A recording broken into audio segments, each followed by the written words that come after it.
Yeah, I don't think I could actually use the Raspberry Pi on my laptop because mine doesn't have like the HDMI port or anything. So, Yeah. so I just use my TV at home.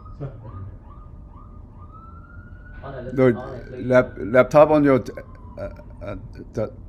HDMI port of your laptop is not really directly connected to your PNC. You have to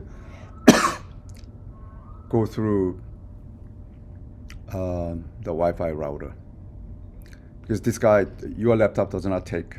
Your laptop automatically display. Your laptop monitor, your laptop terminal displays your laptop computer only. It is a set. It is predefined that way. It's not selectively to. Excuse me, let me get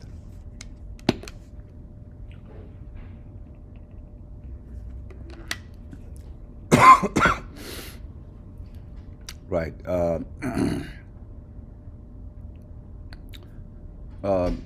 Monitor of your laptop dedicated to your laptop process.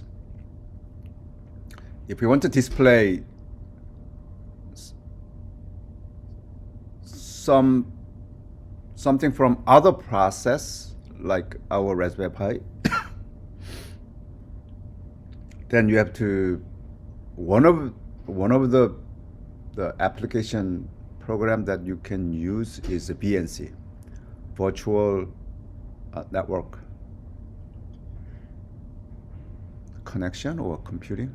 Virtual network. Huh? Yeah, it's computing. Computing, okay. Virtual network computing. So,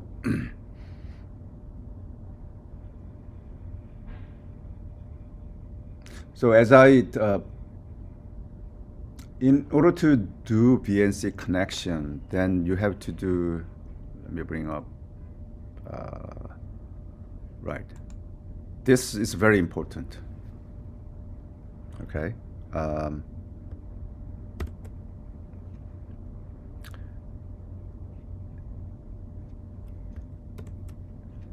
This is your HDMI 1, cannot directly coming into your laptop.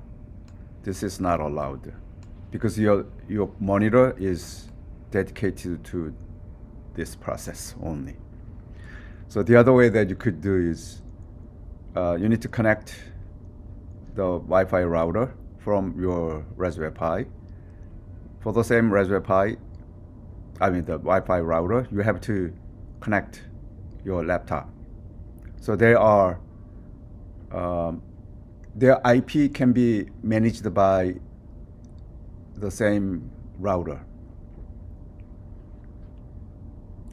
If you have your own static IP of your laptop and static IP of your Raspberry Pi, then you don't need to worry about the common Wi-Fi router. Okay, by subscribing static IP, I think it is about $1,000 per month, right?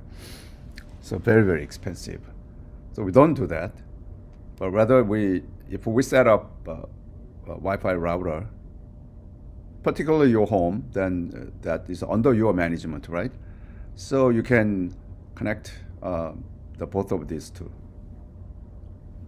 Then this guy has an IP that is known by this router, and this guy also have IP that is known by this router.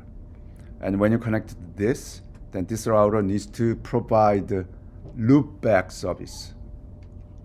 Loopback service. Not only going forward out to the world, this is the world, say internet world.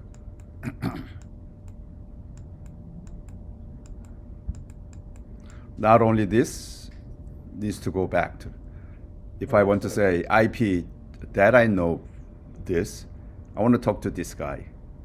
And this guy says, I want to talk to that guy. This router will do, okay? Please help me to close that announcement. Yeah, the pop-up. Location has been turned. What is this? Um, Adobe. yeah, it's not Adobe. Adobe. Why Adobe? It bothers me. Yeah, Sorry. you- Okay, so anyway, I'm recording my laptop, not our classroom terminal. So if you missed some, that you can come back to check out. Yeah. So in this way, your Raspberry Pi can be displayed on your the laptop.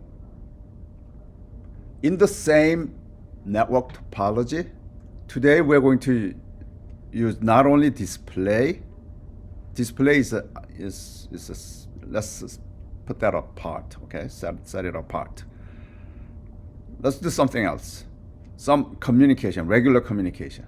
Okay, so how this guy can talk to Raspberry Pi back and forth. By the way, Raspberry Pi it can be played as a server. So this is nothing but server.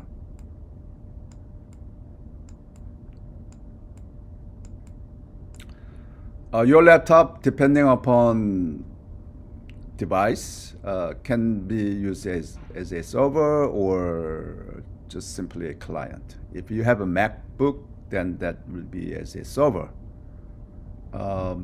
Most of the Windows systems, then client only. Unless you install Microsoft server. That's an MS server, right? Okay. So yeah, I'm using this topology and doing here. Today we'll do communications. Okay, communications. The talking over, it's not, yeah, why we need the PNC, that's because IP of my Raspberry Pi needs to be known. Only for that reason, okay? So this is not mandatory, but in our experiments, we need this, okay? So what we'll do is we want to work on TCP connection and HTTP connection. Two things that we're going to work on today. TCP connection, then we need to have a Python code that can do TCP server and TCP client. TCP server can work on the terminal here, okay? Raspberry terminal. And there's a client that runs on laptop. So they can talk each other. So we'll look at that. By the way, I have here then PNC, so we don't need to, on our recording, I may be able to show to you both my laptop and my Raspberry Pi. All right. So we work on this. This is number one, the method one, connection one. There's a connection two. I want you to recall Flask.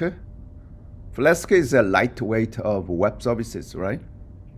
We can work on LAMP. This is a full service, okay? So we need to install Apache, MySQL, and Python. All of this can be installed on Raspberry Pi. That is the third one. Second one is the Flask. Flask should be also installed. I know we installed that on our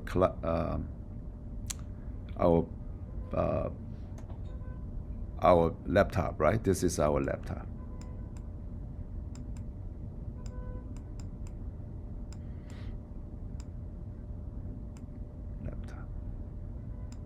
Oop.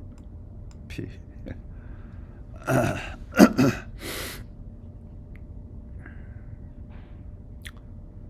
So Python code with the Flask modules needs to run on the Raspberry Pi as a server.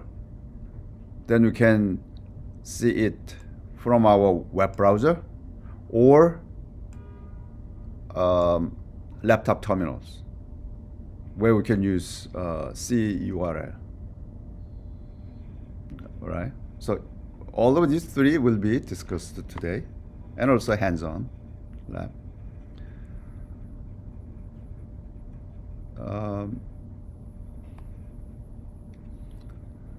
We need to review a little bit of the network and TCP and UDP. This is we want to work on TCP only. UDP also possible. All right. What is a TCP? What is the difference from UDP when we work on TCP? Anybody knows? So the TCP honestly is the protocol that for you to transfer the file. It will make sure that the file is transferred from this place to the destination like securely. There is no package drop. It's like during the traveling time.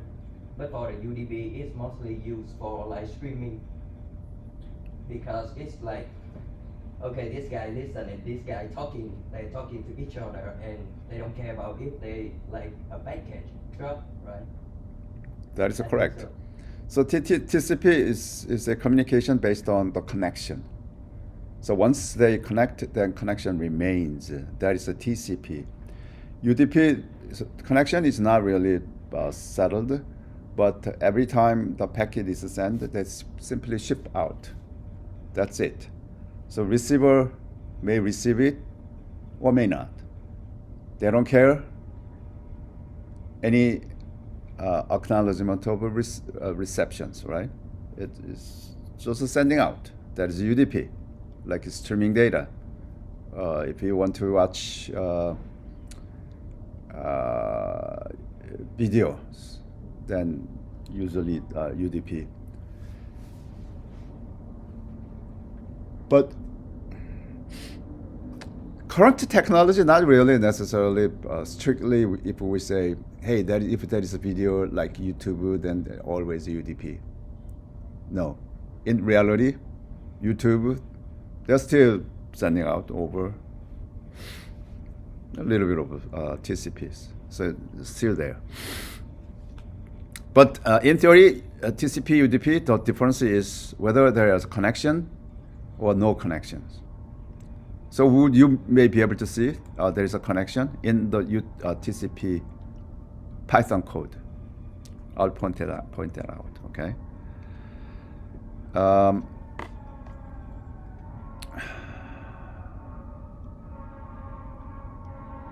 During communication, we can see where we want to allow interleaving or dedicated connections.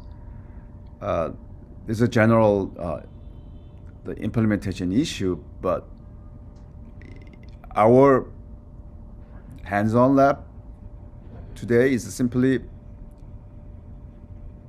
we don't do any interleaving.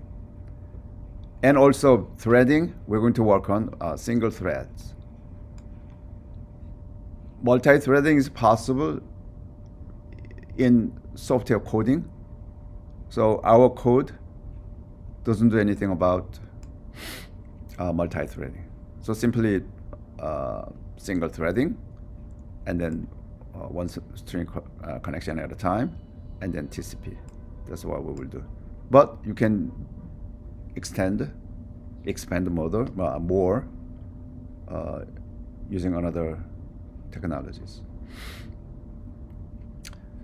TCP connection in single threading, if it is TCP, then you need to create a socket. That is this TCP codings. You need to create a socket. In other words, you have to import the socket. Socket is already defined. You don't have to worry about, right? What is a socket? Socket is not necessarily not only IP, but it has a port numbers, right? So you need to set, you need to occupy, you need to utilize a specific port hey, I'm going to open this port to communicate with my laptop, for example. That is a socket. The socket needs to be first created. Then we have a socket object. That socket object can do bind and listening. Bind, therefore, well, anyway, we listen. This TCP sockets listen where there is any the incoming signals, incoming package is available. If it is available, then we accept a connection. If this is a TCP, then the connection is established here. And the receiving data, sending data, we keep doing that. Okay. So in client, also we have to create a socket and then connect to with the specific IP address. This server does not need to dedicated to be a specific client. At the server, the incoming IP should be open. So any package, any network package coming from outside, we need to take a look at. There's what servers. Client, on the other hand, hey, I want to talk to this specific server. Then server IP needs to known, right? And then we send in.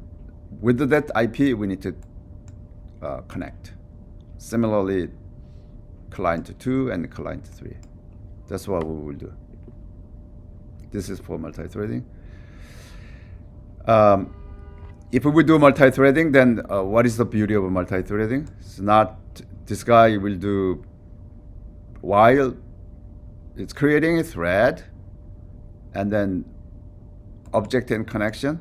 So this guy is connected to that, and another, for example, that is connected to that, and this guy connected to that, and this is connected to another. So 3 different connections can be established in this on this slide example, right? We could do that multiple.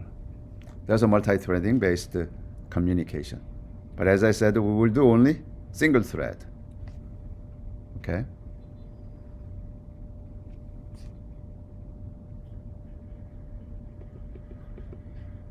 This is a code. Let me explain the code. We need to first import everything from socket packages and then create a class. This is a class definition. We call that top server, and I created an object of my class defined, and I send open string and then 545. Let's say this is a port number. Okay, so I use a bind. Bind means, if you see here, when I create an object, then this init method is activated, right? In this init method, then the socket object is created. Okay, we call that S. Within this class definition, S is not any S but my S. So that's self.s. So that we have here self. Self is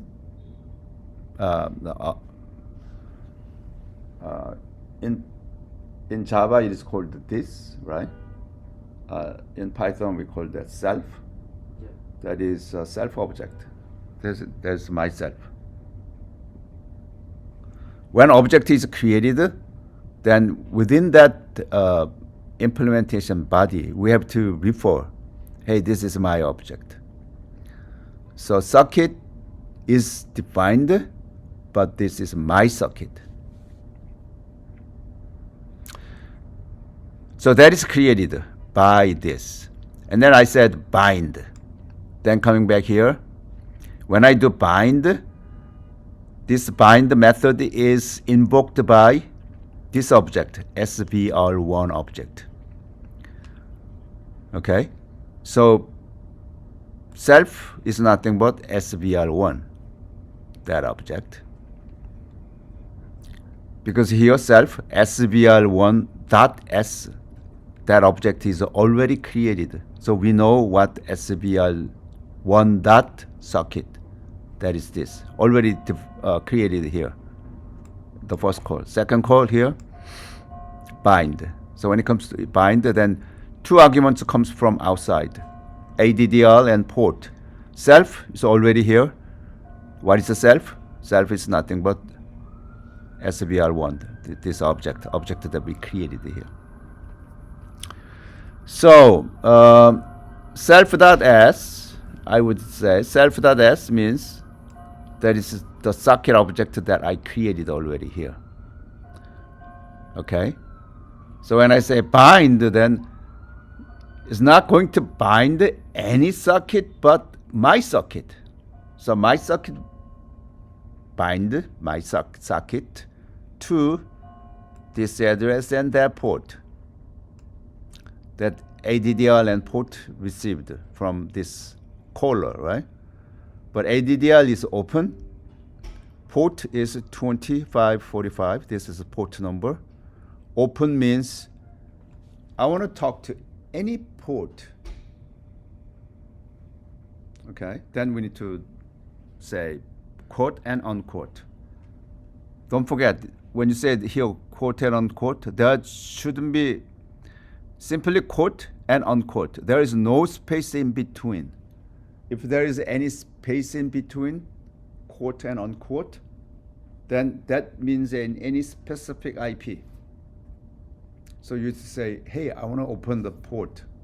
Then quote, immediately unquote, which means I'm not going to talk to any specific IP, but as far as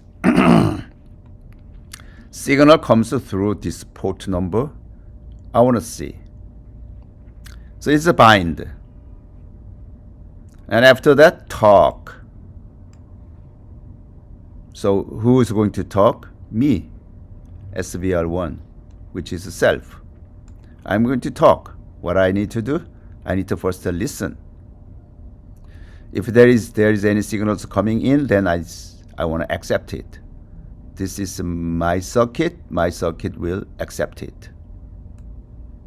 If it accepts, then it will return these things. Returns connection. So as far as I accept, then connection is established. And then connection object is called con. That's what I made here, okay? And then another return data from accept method is a tuple where there are two values, remote host IP and remote port number. So when I talk to, and when I listen,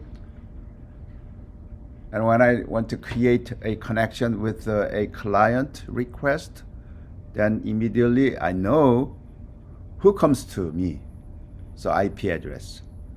What port that request coming from that client. So I can see client port number. Automatically they will see. Why do I need the client port number?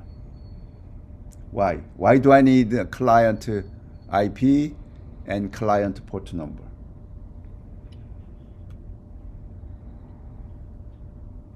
Why? Edward, why? Sorry, can you repeat the question, please? This guy, when I accept the signal from any it's the incoming signal, so I accept it. Yeah. Then it returns these three, well actually two, connection objects, Yeah. and another one in a tuple where there are two values, remote host and the remote port number. remote So host. remote means it is client host and client port Yeah. number. So why do we need this client IP and client port number? So, That was my question. For You me, simply think. in my opinion, you will need the honestly, if you don't stay in the same network, you won't be able to talk to each other. So I don't know why you need the IP address, but maybe the IP address is for you to tracking if that user is like, they are a harmful user, they are a hacker, they're trying to brute force into your server or not. But for the port, we need to know the port, because if the user use different port but talk to our server, we cannot because we are open the port on the port of 2545, but if the user use like the 2546, we are not able No, to that talk to the client client. port number is not 2545. That is a server port number. Yeah, I know that's Yeah. the server port. So the client have to connect to the server port to be able to talk to the server. Okay, that's a very interesting idea. Using that, we need to verify the trustworthiness of the client. Yeah. That's a very good idea, and I think we need to implement that. But that's not what we did today. Elvis, do you have anything in your mind? I mean, I'm probably wrong, but Yeah, that's, Oh, yeah. I have another idea. I think because we are open the port on to 2545, right? So that port is already used for listening Hmm. for the incoming data. That's for right. The incoming package. So if the user sending the packet to the server with the port, for example, 2546, and now the server know that port, and the server can turn on the port 2546 and talk to the client, because That is also very, very interesting Yeah. topic. And by the way, that is the current so-called stealth communication. Yeah. Stealth. Therefore, although how many ports available on each device? So from How many? From the port number 1 until the port, as I remember, 8,000 or 9,000 is for the system port. Okay, And the yeah, port yeah, on you port may, yeah, you may be right. Yeah, total 65,000 Yes. ports available, but I think first 1,000 ports are dedicated to the system. Yeah, For example, a port that dedicated to our terminal. yeah, Okay, that is to say, this terminal is not. You cannot simply plug something and display here, because this guy already bind to that designated port number. There are about thousands, tens of thousands ports available. So that's what we want to use, right, for our application program. yeah. Okay. Reason that we need where is my mouse? Okay, here. This port and port and IP is because I want to talk back to, right? Yeah. When client to talk to me, then I want to return to the client. In order to return to client, then what do I need? You need- Client IP and client port number. Yeah, So my return message should go to that specific client IP and should get in the system through that port number. yeah. That signal comes where the Yeah, same yeah. port number that signal came out from there. Oh, Yeah. okay. So that is the reason that we use. So let's see if we use this remote host and remote port. So once the connection is established, then we use here connect and receive because the connection is established, then we can receive. So data comes, right? Receive it, we call that data. And then data, that data needs decoded. Why data needs to be decoded? Maybe there was like a. Because it was encoded, right? Data should be encoded. Without encode is not the same as encryption. Yeah. It's not security purpose, but it is a communication purpose, transmission purpose. Yeah. The data that you enter here, then let's say, hello, my server, then that is an ASCII character, right? In order to send it over the internet, then it should be somehow object code. So that is encode, okay? So it is encoded. When we arrive it, if we want to see it, then we can see most of the characters, but not in pretty printing. So we have to decode it. So this decode is simply has nothing to do with the communication itself. This is something that I want to read. So I want to decode it. I call that data. That's data is read. So here received. If data is no break, which means there is no break interruption in that connection, then we simply this is a server. I can say to server, any reply to attach from you server to the client that we already know, remote host and remote port. So we type server type. We call that reply. That reply is again should be encoded, right? In order to transmit. As I encode, then I need to say something more. This is the data that I received, followed by, I would say, replied, colon, and this is my reply. So a little bit longer string, okay? And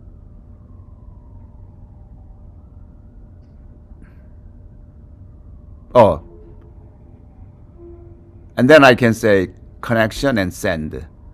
When I send, this send method pick this the client IP, client port number, this send, and this guy can send out.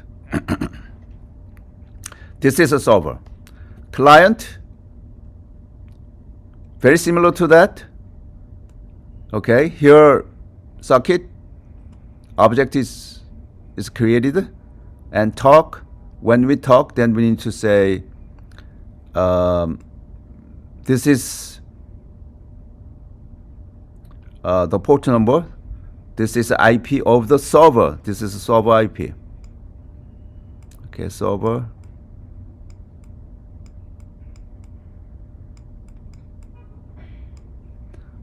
Then server host IP and the port number, and we need to connect. Okay, connect to that specific port and specific. This is a server IP. This is a server port, which is 2545. And then first, client needs to talk to server. We say that is send me. If it is not end, then we encode it first, and then send it. This is send method, right? From my object to send the message. This is my message. Before I do, I need to encode it, and it's sent out.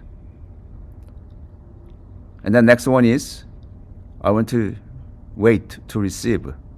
If a server send it to me, then I can receive it, and I would say returned from server is that type of message. So client is more passive mode, right? Server is more active mode here. Client is active in a way that it should first respond, right, to the messages. Hey, I want to send something to the server. So this will be done quickly. So what I want to do here, I want to open this. I believe I did the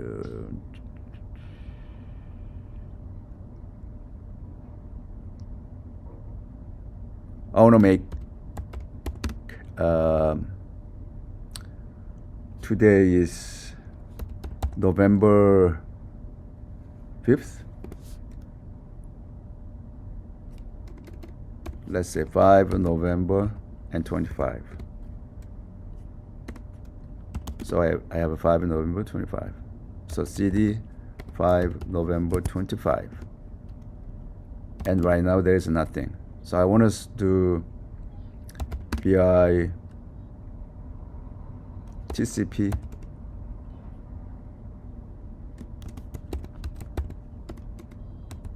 server.py.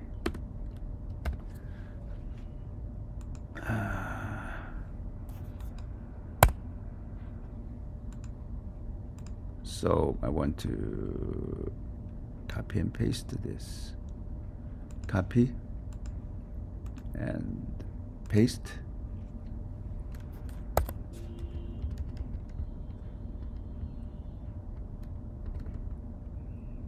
Looks like it is okay. When I do copy and paste, sometimes this quote, open and close quote, may not be real quote, right? So this looks okay. If there is any unwanted characters, then I have big problem. Why big problem? Because I may not know, but there is some errors, right?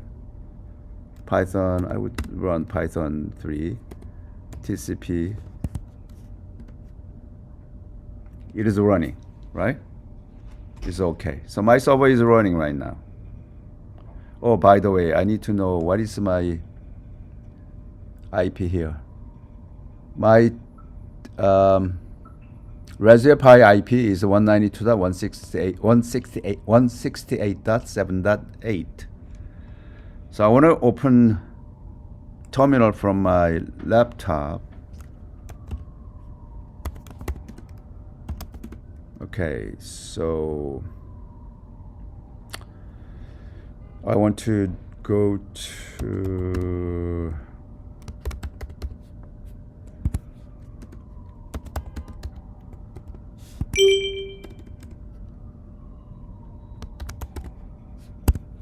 Mercy 545 something. Okay, let's see what it is.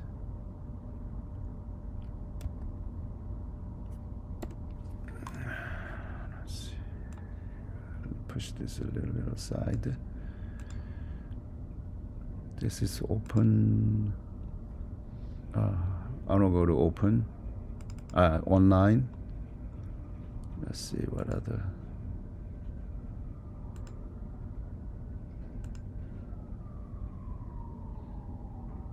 Oh, I have some program here. Oh, I have already TCP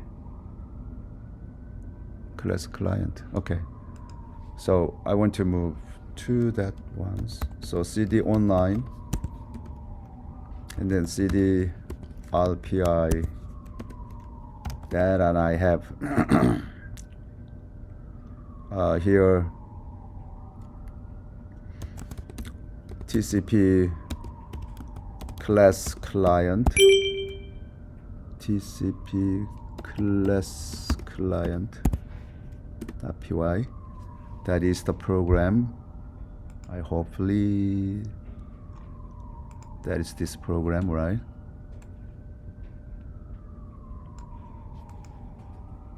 So I have here, yeah, exact same ones. So I'm going to run this. So I have a client program here. So Python 3 TCP class client. I want to click this a little later, and then here on the server, server is already running TCP3 TCP server.py. Server program needs to run first. If server program is not running, even if client program runs, there's no connection established, right? Server needs to make that service available. So service is available right now here. So I want to communicate from my client by running that program, Python 3 Python. Then it may give me the prompt. What do you want to say? End to quit. Then I can say something until that communication is available, right? So I wanted to here. Oh, by the way, I need to change this. Right. So VI TCP client, that IP is 192.168 dot.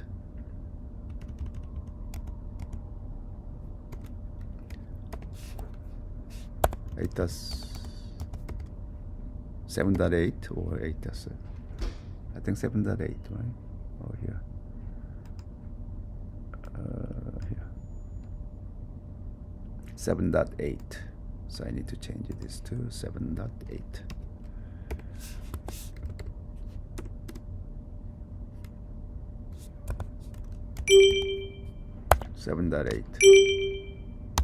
Okay.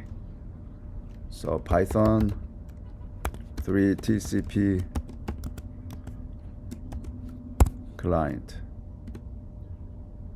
Okay, this guy says, so what do you want to say? So I say, hello TCP server. Okay. Then this guy says here, connected by 192.168.7.18, which is, I think, my here, right? My laptop IP is this. And then from this port number, 52741, this is a port number that is from this sender program. This is a client port number. And here received hello TCP server. Any reply to attach to the client, then I can say here, good to see you, MacBook. Okay, I reply this, good to see you, MacBook. Then is this guy here received, returned from server. The message consists of the first message that I sent. This is my message, right? And then attach there, semicolon, and replied. This is my string. And then and followed by the message from server. So message from server is good to see you, MacBook. That I sent here, right? So I say, are you okay? Then message from the client is, are you say okay? Then I say,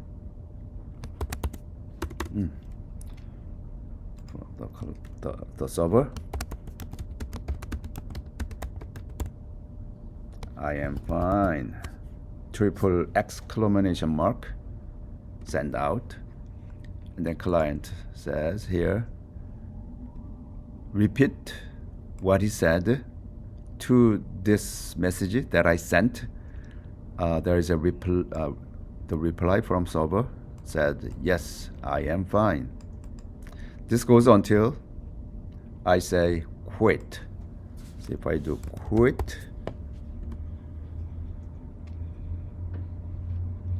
is it quit? I think I need to see. Server here. Oh, I didn't say anything about if there is no data. We don't need to. If I need to check quit, then I need to say here, if data is quit, then I can quit. But I didn't do that, right? So you can change that. Here, attach, nothing, go back, here, so nothing came. And if I say, simply hit return,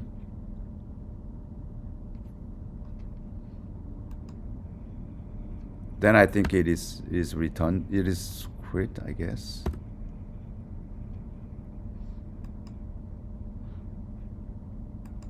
Server, if there is no data, then do nothing.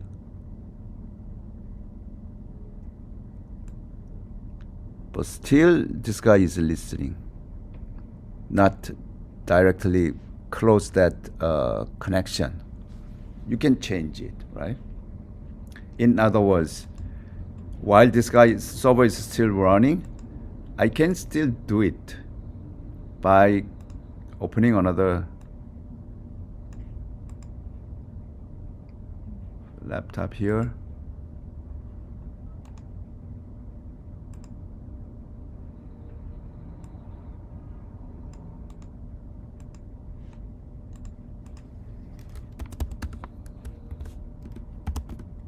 Then I can do Python TCP class client.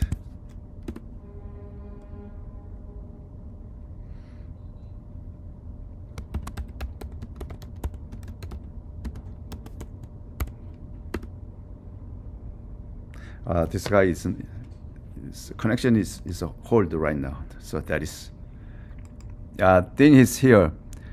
If I do here listen and number, it's number 1, which means I want to establish it, the one connection only. You can say 5, then simultaneously you can do 5 connections. If it's, I believe if you say nothing, 0, then not 0. Open parenthesis and close parenthesis, there's no number, nothing at all, then unlimitedly many, but the connection number depends on your client, your device specification. Okay, so in this way we can set up the communication between Raspberry Pi server and laptop client.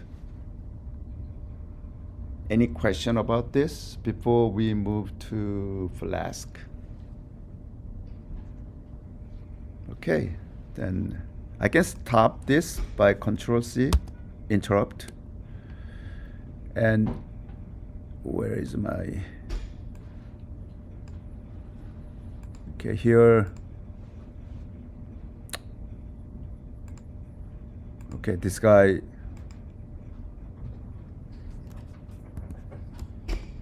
oh, I need to say end rather than quit.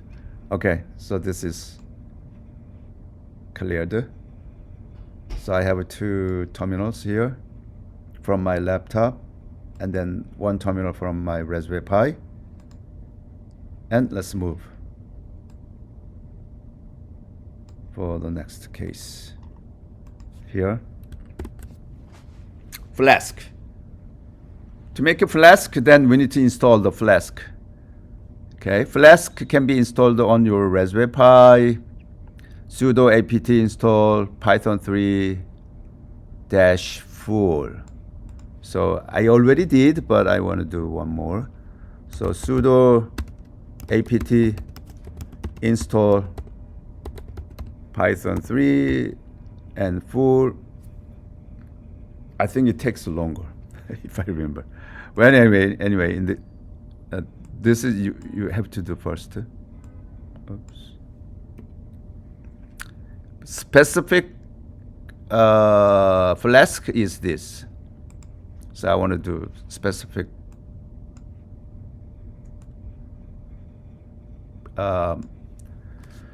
Flask packages. So sudo this is Python 3, and I want to include pip install Flask dash flash. Wait a minute.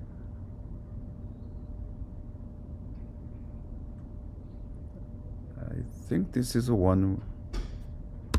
Oh, I want to make it. Break system packages.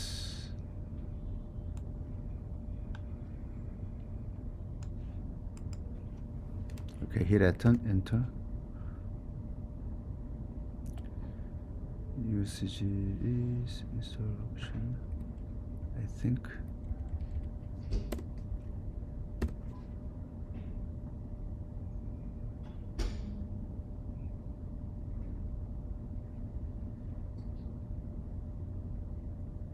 Passing. I think this is okay, right? It says we have to double dash. Yeah. So already satisfied. What I want to make a note here. Oops. Yeah, this guy should be double dash dash. So dash dash, not rather than one break. So once you do that, then you need to verify whether your Flask is ready. Then you can say here Python 3. I want to make a code import Flask. There's the first line, and second line I can say print, and then Flask. I want to see the version, so underscore version underscore and close, and then okay. So actually this is the code, right? I want to simply, rather than making a code in a file, I can run Python in the prompt, in the Linux prompt. I can add, this is simply one-time codings. I don't need to worry about saving this file as a file. Simply run it, because I want to see the version of the Flask. If I have Flask running, then I can see it. So this is a verification, right? So hit enter, then I can see, okay, the version is 2.2.2. So I am okay to run Python. Then I can make a, this is something, if you do not know file itself, I mean the editor of Linux, then you can do, let me explain this. This is a redirection, which means I want to make cat, whatever I say, I want to save it app.py. This is a file. And until, if I say py, anything that you want to say, py, or you can say end. Okay? and then you type it from Flask. This is a code, right? Import Flask request and app now is an object that I create. What object is it? It's a Flask object. Flask, and then underscore name underscore and close, and that object is created. And then there is a method get, then it goes to status subclass, subdirectory, and then there is a status function that it'll return with a OK and then true.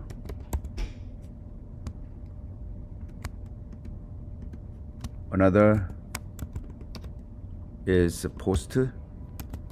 So one method is one mode is get, the other mode is post.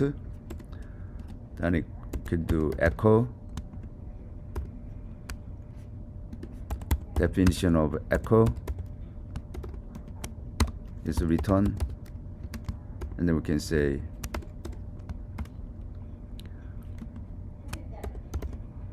you sent request.json, and then finally we need to run app.run. As we run, we can say host is anyone that I want to do, then 0.0.0.0, and port number, I would say 5000 port number. Hit enter. If this is the end of that code, as I said, I need to end with end. Then everything that I entered here will be saved on these files. This is called the redirection. That is available in Linux. So if you have here greater than sign, then whatever the command result will be saved on the file after this greater than sign. And then less than and less than sign means this is a token. When you see this token, that is up to that point. Up to that point that everything goes into that file name. So enter, then it's saved, right? So when I do here, then app.py there. So if I do app.py, then I just entered, it's saved in this way, right? I want to make sure that I have. So Flask and Risk. Flask is used here to create an object and request. This is request so that I can use the JSON. Okay. Once you have this, then you can run, right? Python 3 app.py, then Flask is running. Okay. So now this port, 3 ports are running. So 0.0.0.0. This is a loopback 127.0.0.1. This is original. So 192.168.7.8 colon 5000. So this is running. So Flask server is running. Now we want to talk to this, right? So you can do from your client to terminal. So client to terminal. You can use curl command http:// and then you can do that 192.168.7.8 colon 5000. We know that is running, right? 192.168.7.8 5000. That is running. And then in the program, if you want to see status, then you can do /status. If you want to do echo, then echo. So here I would say status. Then it returns OK, true, which is, if it is called status, it returns OK, true. Let's try echo, right? Then we need to send the JSON, some data in JSON files. So I can do here, instead of status, I can do echo. And then header, in the header I can do content dash type. The type of content is application, JSON type. Real data is, I need to send it JSON data, right? So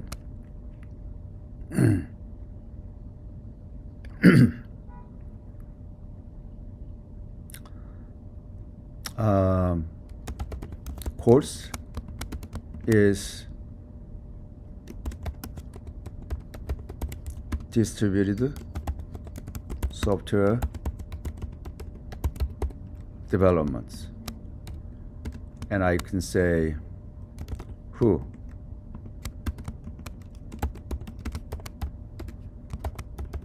Dr. Yun. You can do like a JSON format. Key and value pair. This is a value. Key, who, and value. Dr. Yun. You can list them. Then it goes into this echo and simply return that data with the label says you sent. So if I hit enter, oh, forgot to do colon, right? Because I said the data should be colon and curly brace. After this curly brace, I need to do colon. Then it says you sent JSON data. JSON data that I had sent, right? How it doesn't know JSON? Because I said the content type is JSON, right? Into that header. This similar things needs to be done in laptop, right? I mean the web browser. Is it possible? Right? It is possible. Web browser needs to talk to that. So sometimes your web browser has a special proxy to set. Then you have to disable that proxies so that it'll work. What it means here, by the way, I want to add a little more for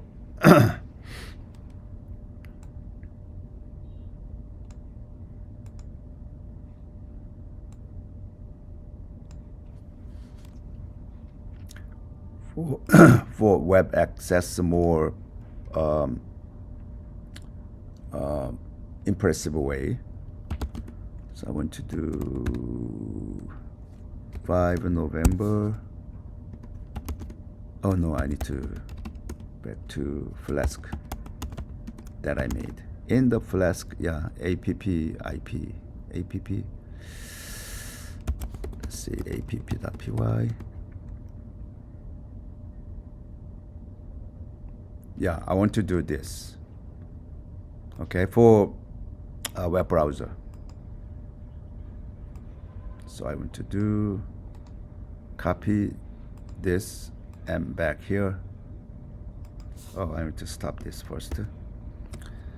And then biapp.py. When it comes to here, I want to do paste, hit enter. Okay.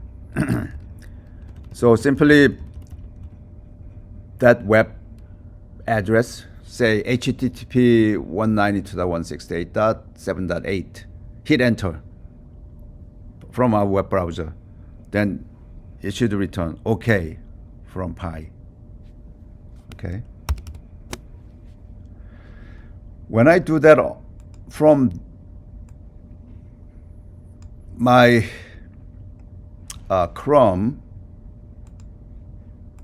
doesn't display that because my Chrome has a little bit complicated settings. So I'll show you that. HTTP 192.168.7.8 5000 cannot reach it. So what we can do, this Safari, I don't usually use my Safari, so nothing additionally implemented or extended. So I copy this and put this there on this Safari.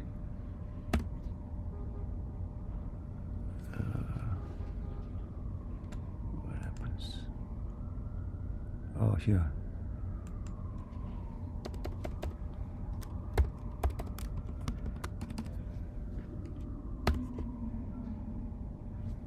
I think you forget to run your server. Oh, thank you, right. I didn't run it.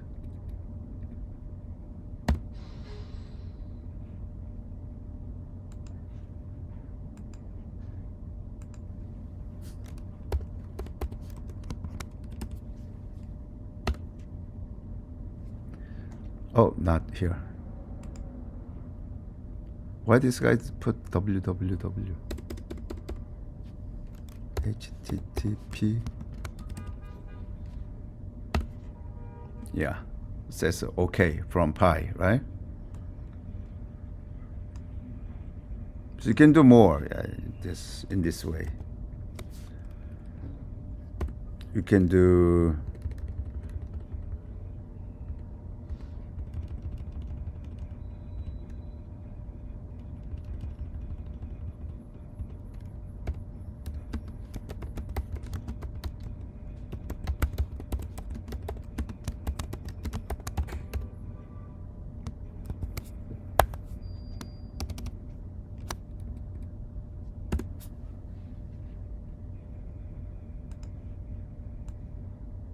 say by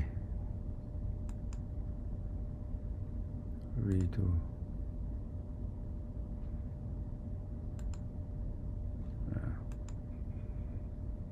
Right? So web server, kind of a web server, but using Flask, it runs.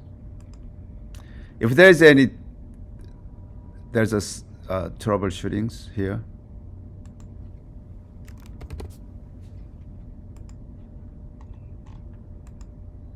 And LAMP. As I said, Linux, Apache, MySQL, and PHP program. That's what we done in Google Cloud, right? Same thing that you can do. So I want to stop this. What I will do, you can follow in this way. Sudo apt. Let's see how much that we could do. Sometimes it takes long, but okay. And then sudo apt upgrade, I want to say yes to all question prompt.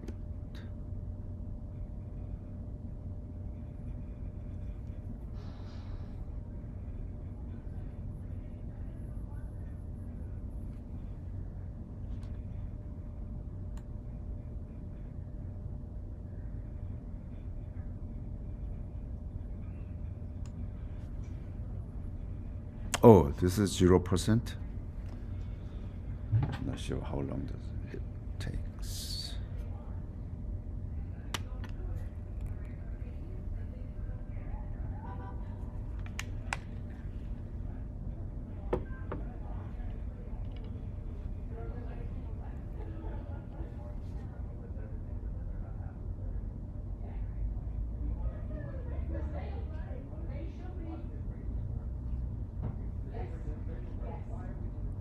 I think it takes forever.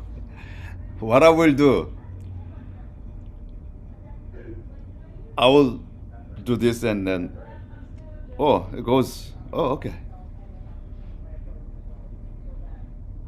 You know why it takes a little longer? Because our Wi-Fi router, it's not our school Wi-Fi, it's not really an enterprise and the expensive router. The router that we have here, just cheap ones. So initially, right, now it moves so quickly. We are happy, okay.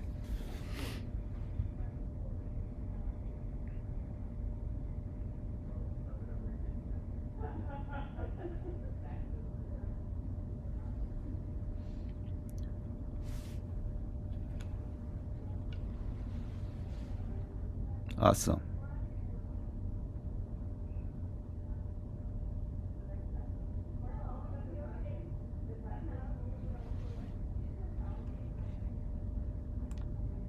So what else?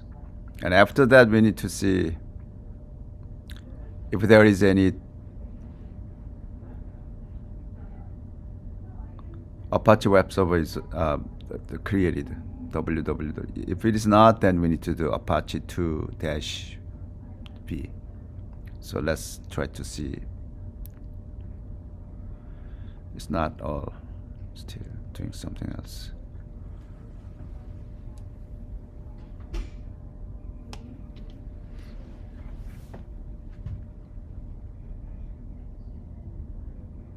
Exact this process needs to be done on your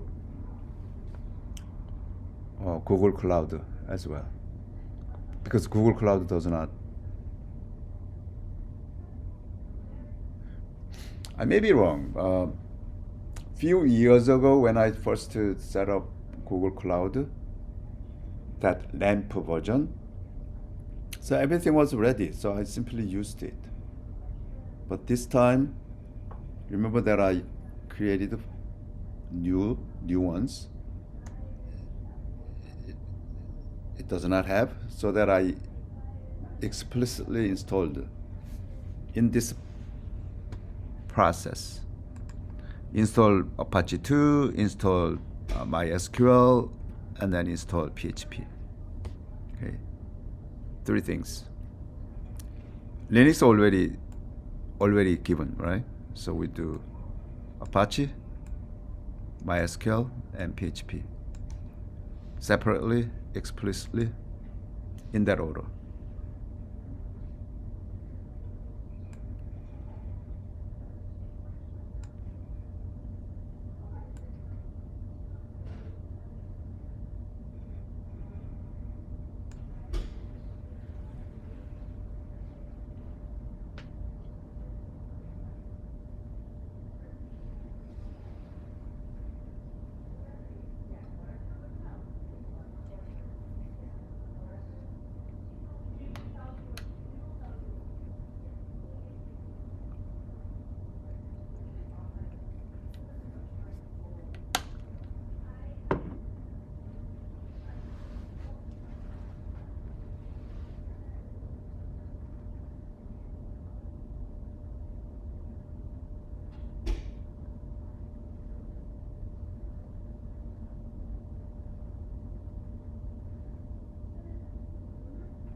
Edward, can you close the door?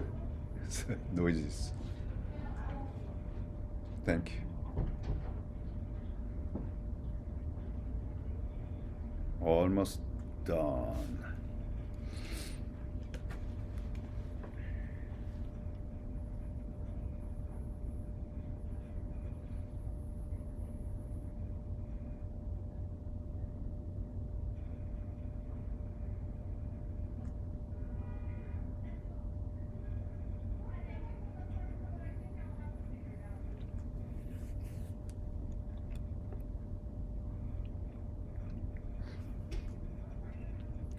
Remember, this is a firewall is installed, right?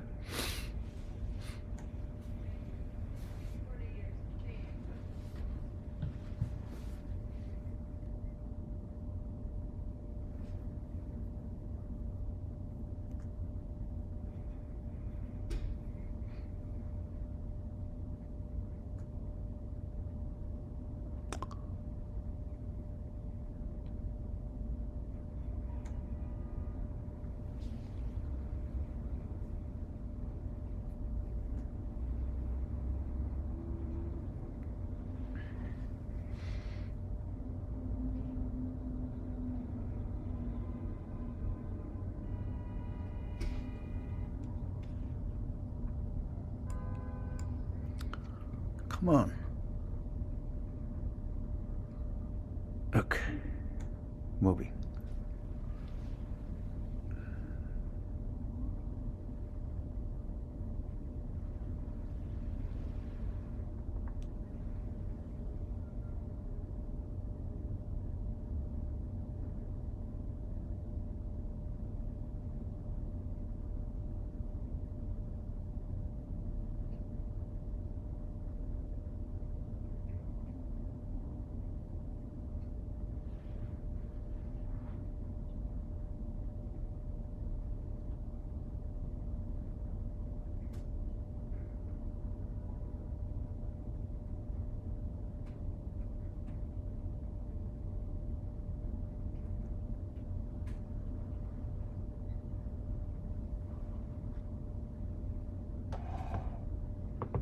Okay.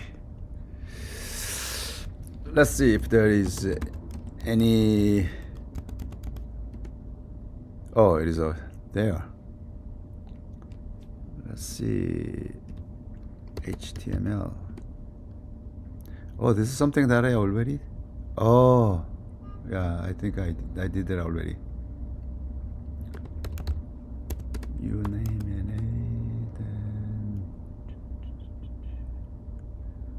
Okay.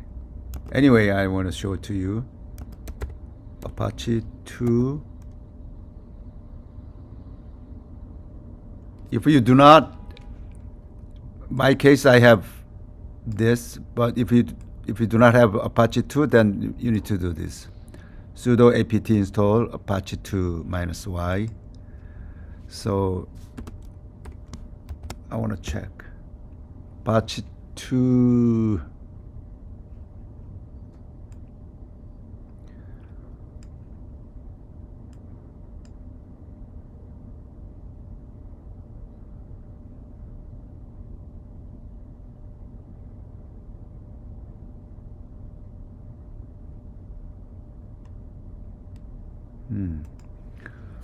Let's do redo sudo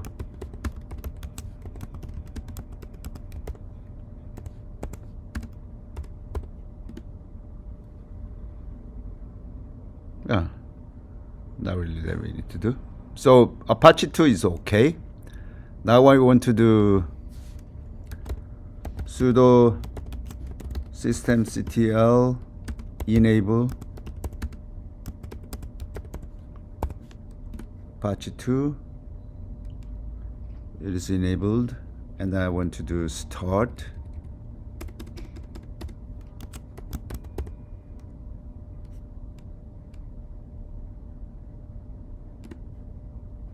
It is being started, and then sudo apt install MariaDB, which is my SQL. MariaDB dash server, And then I say all yes.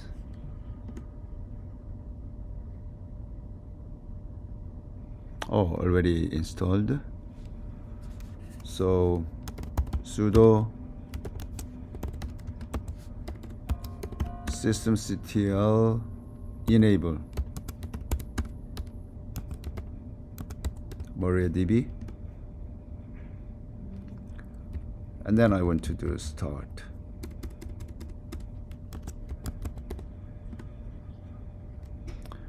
Okay.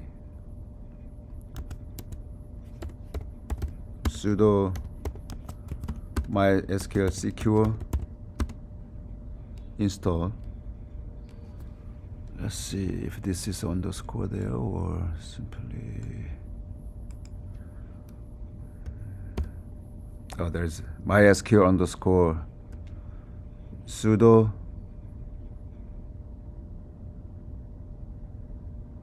I think you need to have a sudo apt. Sudo apt MySQL underscore secure underscore. So sudo apt. Let's try to do without. I think this is not installation. This is just for secure configuration. MySQL underscore secure underscore installation. Yeah. Enter the current password for the root. So we can say here, I want to have my database root, password for the root. I will say, I want to write it here before I forget. So on the lamp,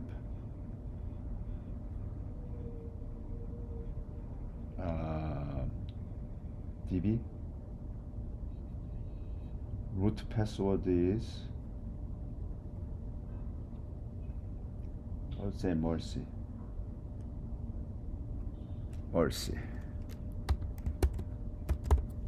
Enter. Circuit authentication. The root account protected. Yeah, say as it is requested. The root account protected safely. So you can safely answer no. Change it? No. Oh, before I said yes.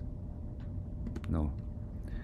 Remove any anonymous use. Yes, user needs to be removed. Disable the root login remotely. This is not. Yeah, you can say disallow. Yes. Remote test database access to it. Remote, no.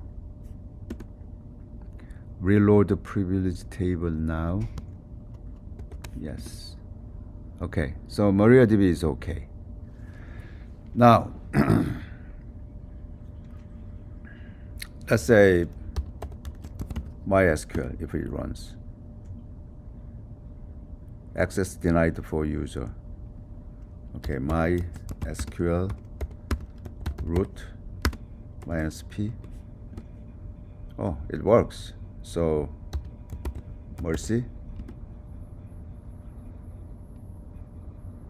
Access denied for.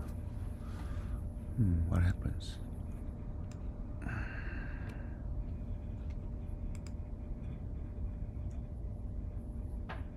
Oh, we need to do sudo. Okay, sudo.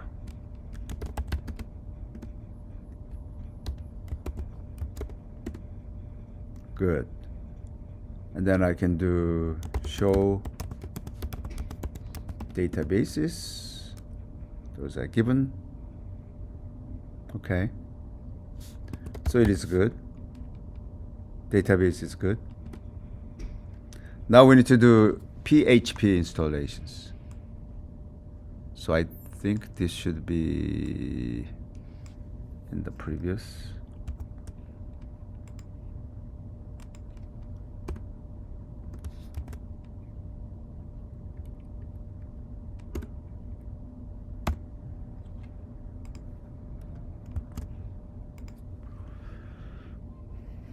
Okay.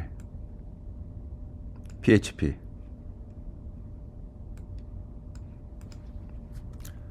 Sudo apt install PHP library Apache 2. This is, so I want to, PHP and Apache 2 needs to know each other.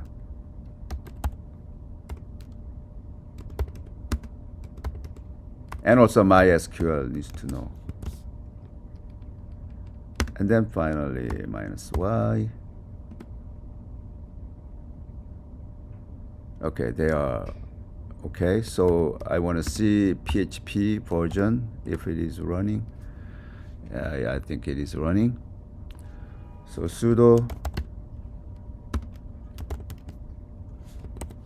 systemctl restart Apache 2, because now PHP Apache, they are connected, and PHP MySQL also connected, so I need to restart. Previously Apache started with no such configuration, so I need to restart. And I need to verify if that my PHP is okay, then echo. Remember that PHP should start with the less than sign, question mark, and PHP. There's one tag, and PHP info, and ending with this ending tag. That one should be to sudo tee val www html info.php.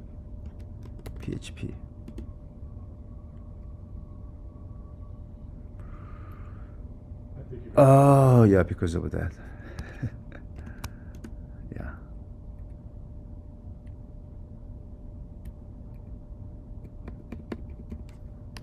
I need to do this first here.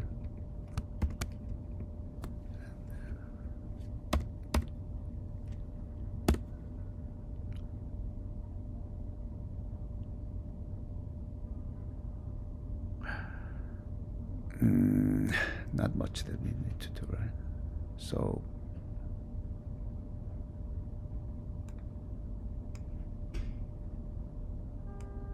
okay, here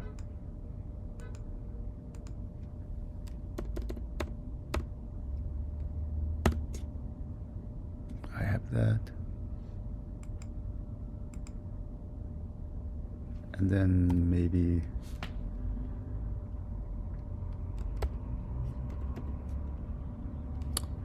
where is it? Oh, here. Okay, I want to go to cval www.html. Oh, there's info.php. So I want to get that .php.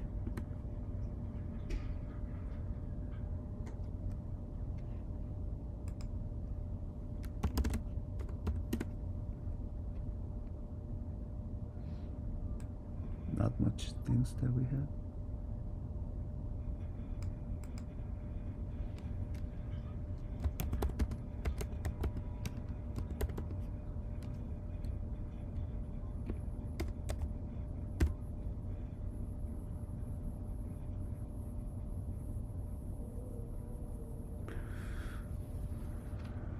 Oh, I think there's something wrong at the beginning of your PHP file, right?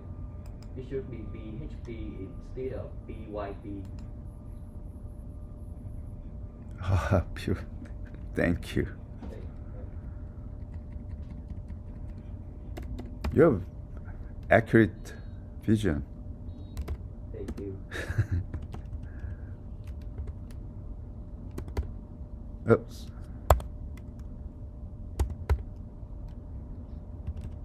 Okay. Oh, I need to have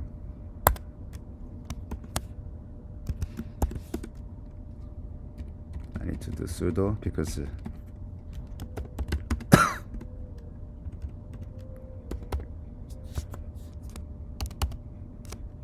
all right. Then I can do, yeah. Okay, this is running from my laptop. This is my laptop web browser. My laptop web browser consider this my Raspberry Pi as a server. So my Raspberry Pi is a server, right? I think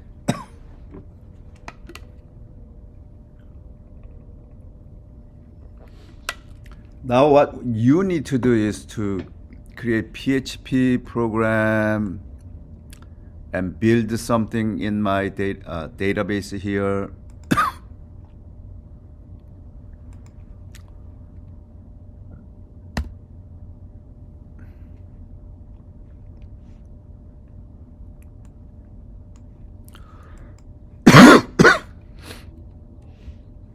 Why I put here PYP also? Okay. I think this is the demo that I gave it to you. I made it quickly.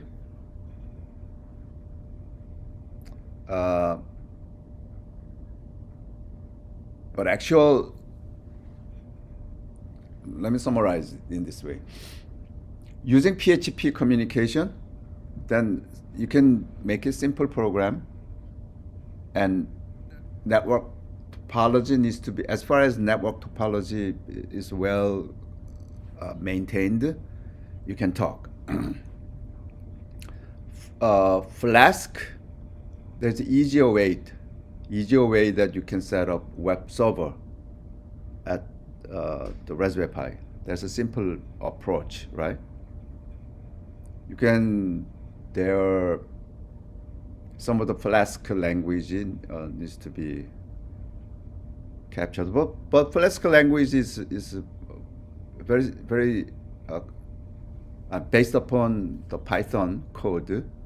Simply add something for that the Flask modules like app dot run, app dot get post, that things needs to be added. Then you can simply run Flask based web services. And the third approach is more formal way. Then you can set up. So this setup is exactly the same setup that you can do at the Google Cloud Server.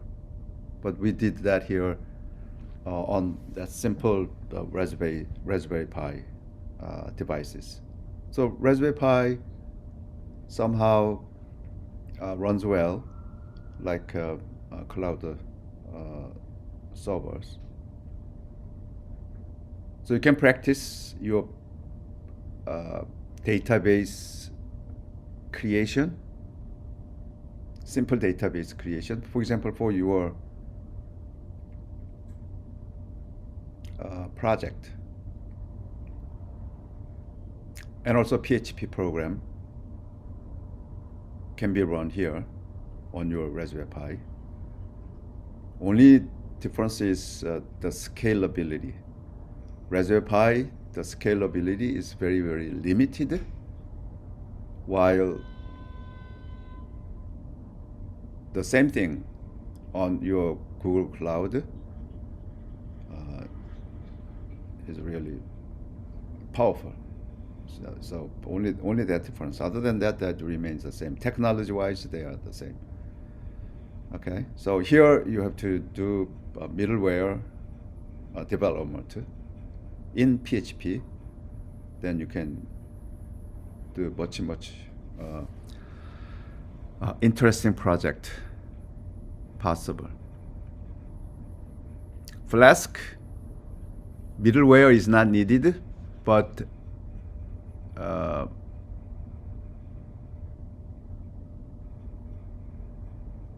that middleware capabilities can be implemented in Python programs. So somehow lightweight the project, doable there. All right, I think this is it for today. Any question? Any comments? No. So you can practice this.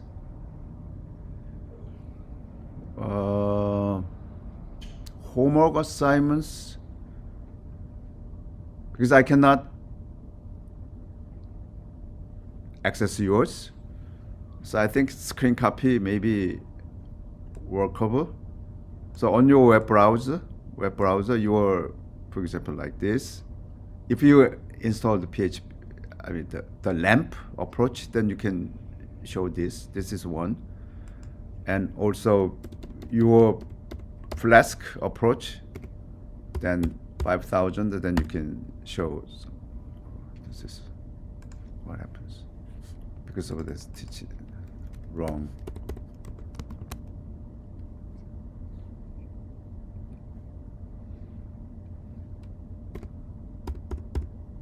Yeah. Oh, yeah, I didn't activate that, right?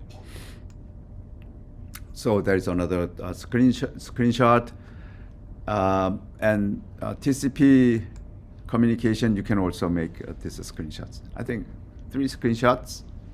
If you send it to me, then I can. That is the evidence that you